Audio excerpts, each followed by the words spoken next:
Excellency, ladies and gentlemen. Welcome back to AV149 interview program. This week I have an interesting topic to touch upon on Myanmar crisis and the update of the internal affair.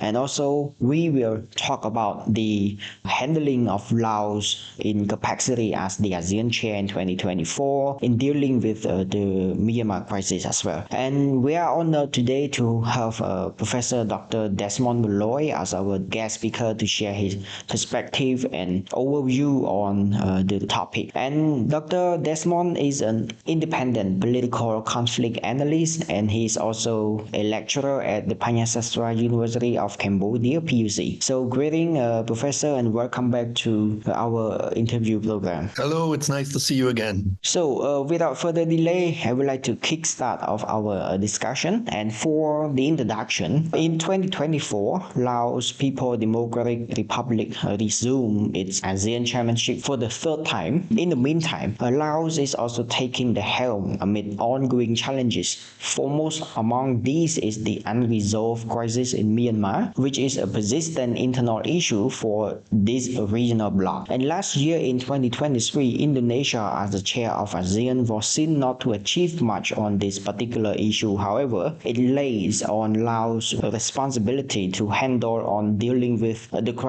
And on the other hand, despite efforts by the previous chair like Brunei in 2021, followed by Cambodia in 2022, and last year Indonesia, most of analysts and scholars remain skeptical about Laos' responsibility to effectively address the situation. So first of all, before moving to our main topic, I would like to hear from your perspective on this matter. Could you update a bit on what is going on right now in Myanmar situation? Please, Professor. Well, the situation in Myanmar has developed somewhat even in the last 3 months. We've seen, for instance, that the Free Brotherhood Alliance, which is the AA, the Arakan Army, the MNDAA, the Kokang, and the TNLA, the Tang, those latter two would be Chinese-orientated armed groups, have been let off the leash somewhat in that they have started to attack the Tatmadaw, the junta, the military, the army of the junta. And this was probably unexpected, but it would seem that China has green-lighted them to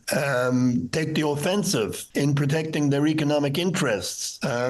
We've seen them take some of the towns and military posts away from the Tatmadaw. And this is really the first move where we saw that the People's Defense Forces and the ethnic armed groups tended to control the countryside, and the military, through placement of troops, would control the urban areas. Well, now we're seeing a change in that the Tatmadaw are being pushed back somewhat. And this could not have happened without the green lighting by China to the ethnic armed groups. We've seen, for instance, that where the MNDAA, the Kokang, have taken headquarters of military, later the UWSA, the WA, have come in to take over control of those headquarters and have flagged them. And the MNDAA have gone on to further offensive. So there is cooperation with the WA also. We're very closely aligned with China. Now, this leaves a bit of confusion. We have seen China hedging in not formally stating their support for the junta and for the Tatmadaw, but informally they were clearly supporting the Tatmadaw. Now we've seen China change its stance to strategic ambiguity in that they've allowed the ethnic armed groups associated with China off the leash.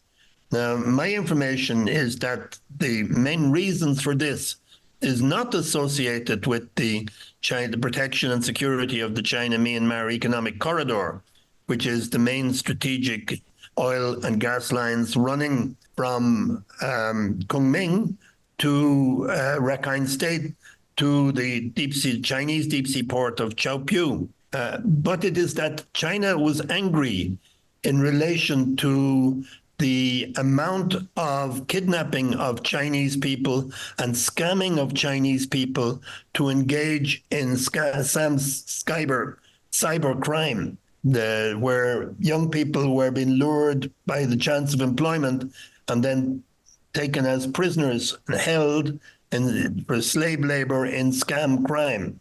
And there is a story going around that is not confirmed to me of an attempted escape where the youth were shot, and some of them may have been Chinese undercover policemen, people who were shot. And the ongoing crime, whatever about the truth of that particular report, certainly the ongoing crime has angered China because it has pressure from its citizens regarding kidnapping, and also it is primarily Chinese people who are being scammed. So the people controlling these scams tend to be militia or border group guards associated with the Tatmadaw, with the Myanmar SAC, with the State Advisory Council. So perhaps China felt they weren't getting enough of a response from the SAC to wipe out this kind of cybercrime that was impacting directly on Chinese people. Also, China has been unhappy to some degree that some artillery shells have been falling on the Chinese side of the border. So this has seen a change in the approach of China to the Tatmadaw and to the junta, while at the same time, it has not withdrawn its support, and the foreign minister during this period has in fact visited Naypyidaw. But certainly the political situation has changed somehow, in that there are successful in pushing back, particularly in the north, the Tatmadaw. Now, what this means, this doesn't mean that the Chinese-orientated ethnic armed groups are in any particular way aligned with the NUG, even though we have seen with the MNDAA, the Kokang, that they have put in attacks supported by the People's Defence Forces, which are nominally working with the NUG. But we're not sure to what degree there is coordination between the NUG and the Three Brotherhood alliance. But certainly it's a change, and the change is in relation to China's attitude to the junta. Thank you so much, Professor, for the introductive and insightful update on what is going on right now in Myanmar. And how do you evaluate the efforts of the previous chair of ASEAN in addressing the Myanmar crisis? Well, we had great expectations for Joko Widodo as chair of ASEAN. Indonesia took a hard line in its statements in relation to ASEAN, but it appointed Retno Marsudi, the foreign minister, to deal with the issue, and she established an office. But at no time during their year chairmanship did they appoint a special envoy for Myanmar. And this seems very strange. The attitude of analysts would be generally that Indonesia dropped the ball on Myanmar, that they were too focused on domestic matters to actually handle Myanmar.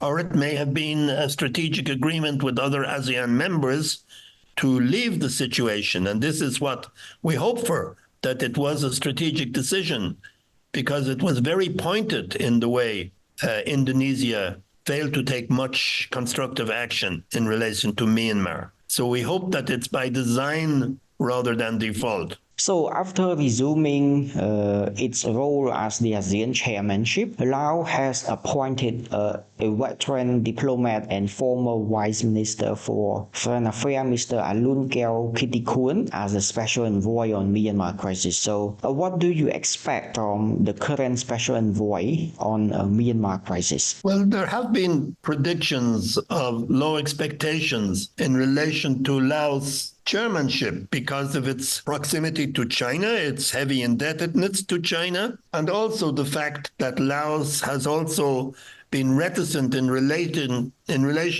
to action that was taken by ASEAN against Myanmar by preventing the political attendance at summits. Now, but that may be a strength. And with the changed attitude of China, in them letting the ethnic armed groups associated with China off the leash, there needs to be internal change of attitude in Myanmar, and the time may be right during Laos chairmanship in that they will not seem as opposing, as aggressive to the Tatmadaw, to the junta, and it may be a time for the junta to start to negotiate. And Laos may have the open door to do that, particularly because it has had concerns about the omission of Min Aung Hlaing and the SAC at the summits. We may see Laos try to change that. In my opinion, if we have seen a policy for the past 3 years that has not worked, changing it might not be a bad idea, even if it seems to be counterintuitive to allow Min Aung Hlaing to attend meetings. But it may lead to some movement in the current position, particularly as the Tatmadaw is under extreme military pressure by the Three Brotherhood Alliance, the AA in Rakhine, despite having had informal ceasefires, unstable informal ceasefires with the Tatmadaw previously, and then from the MNDAA and the TNLA, the Tang and the Kokang in particular. So timing is essential in any peace operation or in any peace building. And it might just be the time for Laos to continue what Hun Sen tried to do, using personal charm and using his personal influence and the proximity to China. But maybe the time was not right 2 years ago in 2022. And it may be a better time for Laos and their relationship to China, and also the fact that they took a pro-SAC line in relation to the ASEAN summits. This may be a positive thing that would open the door, because the main blockage to any form of negotiation has been the SAC and Min Aung Hlaing, who was not prepared to move, on the 5 principles agreed with ASEAN in 2021, rather than the NUG failing to and disagreeing to making progress and to negotiating. I think that whatever internal change is required in Myanmar for progress, it just might be the right time for Laos to mediate such internal change. Thank you so much, Professor. Due to time constraint, I would like to end our discussion here today, and we will continue our topic next week. So thank you so much, and see you on the next episode.